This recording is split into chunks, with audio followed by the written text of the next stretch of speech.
I want to get you out the door with every result from every league in under 15 minutes, so that you're more informed about what's going on in the world of sports. Hey TJ, what's going on? I'm Chandler and this is Tiger Beat Sports. Hey everybody, I'm Chandler Sports and this is the Sport Report. And I'm Chandler and this is Tiger Beat Sports. Welcome to a special edition of this all crazy sports newscast. Broadcasting from somewhere in the United States. Hit it, Blaze. This is the Sport Report. Friday, June 28th, 2019. Hey everybody, I'm Chandler with Sports, and this is the Sport Report. It's time to get you caught up on what's happening in the world of sports. This is Top of the Order. In a year that has been so improbable, the impossible has happened. This is Top of the Order. Our top story comes from Le Havre, France, where England defeated Norway 3-0 in the first quarterfinal of the FIFA Women's World Cup. Jill Scott became the second England player to score in 3 different World Cups. She scored in the 3rd minute with an assist by Lucy Bronze. Ellen White added one in the 40th minute on a beautiful shot through a Norwegian defender's legs. White became England's all-time Women's World Cup leading goal scorer. She now has 6 in her career. She also is the first English player since Gary Lineker in the 1986 and 1990 World Cups for the men's side to score in 4 consecutive World Cup appearances. And then Lucy Bronze had an assist, but she also had a goal. 57th minute goal for Lucy Bronze, and boy, was that a screamer from just outside the box.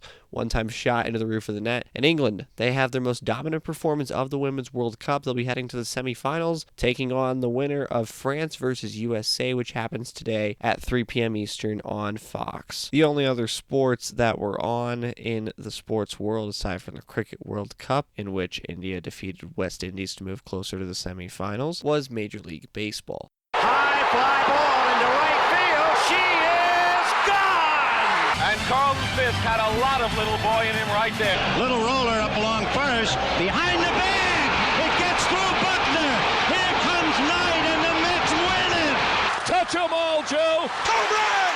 Mike Piazza! Jeter backhands from the outfield grass. Got it! Man, what a play! Now from Major League Baseball. There were 10 games on the Major League Baseball slate. We'll start in Miami, where the Washington Nationals defeat the Miami Marlins 8-5. Steven Strasburg improves to 9-4 with a 3.88 ERA for the Nationals, as Washington hits 4 home runs in this game, including 2 home runs in the 5-run 6th inning. Philadelphia Phillies 6, New York Mets 3. The score was 1-0 entering the top half of the 9th inning. And then the Mets scored 3 in the top half of the 9th, but Edwin Diaz let in 5 in the bottom half of the 9th, and thanks to Ian Segura and the rest of the Phillies walk out of Citi Field with a 3-run win. The Phillies get the sweep over the New York Mets and become the second team over the last 35 seasons to trail by 2 or more runs in each game of a 4-game series, and go on to win each game and complete the sweep. The other team, the Colorado Rockies, in April of 2011,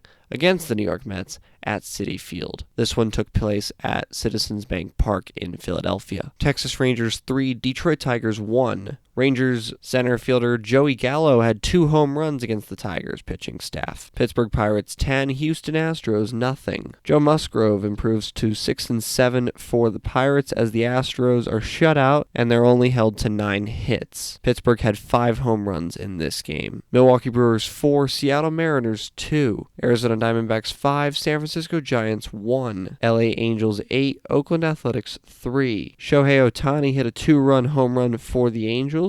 It's his 10th home run of the season. That one came in the 5-run 3rd inning. LA Dodgers 12, Colorado Rockies 8. We have a Rockies bullpen failure alert. Wade Davis is credited with the loss as he came into the game for the Rockies in the top half of the 9th, and the Dodgers put on 4 runs in the top half of the 9th at Coors Field. They also had 6 homers in the victory against the Rockies yesterday, but the main story is the Rockies bullpen. They're starting to fall apart, kind of like the Red Sox bullpen, and falling apart mid-season can cost you games. Cost the Rockies games last season, it's costing the Red Sox games this season, and potentially it's costing the Rockies more games this season. We'll see how that turns out over the next few months. Chicago Cubs 9, Atlanta Braves 7. The Cubs had 7 runs between the 4th and 5th innings, and then Craig Kimbrell came in the 9th inning to close the game out for Chicago. He was called up from AAA Iowa City on Tuesday into Wednesday technically. Came in to the game yesterday and got his first save as a member of the Chicago Cubs. He was a member of the 2018 Boston Red Sox World Series championship team with 42 saves over the course of the season, but was not re-signed by GM Dave Dombrowski, leaving him on the free agent market until Chicago picked him up just a few weeks ago. And in the craziest game of the night, Tampa Bay Rays 5, Minnesota Twins 2. This one took 18 innings. The Rays had 3 runs in the top half of the 18th. Both teams went through their bullpens before having to call on other players to pitch in the game. Ryan Yarbrough, one of the Rays pitchers, gets credit for the win. Meanwhile, Ryan Harper suffers his first loss of the season for the Twins. That's the Sport Report for Friday, June 28th, 2019. For now, I'm Chandler. Thanks for tuning into the Sport Report today. We'll be back tomorrow with the latest in sports. Do you want to contact Chandler Sports or members of the Sport Report team? Visit sportreportcws.com. This podcast is copyrighted by the Sport Report for viewers to understand sports from a news reporting basis. Any other use of this podcast, Sport Report logos, or anything associated with this podcast without the express written consent of Chandler Sports is strictly prohibited.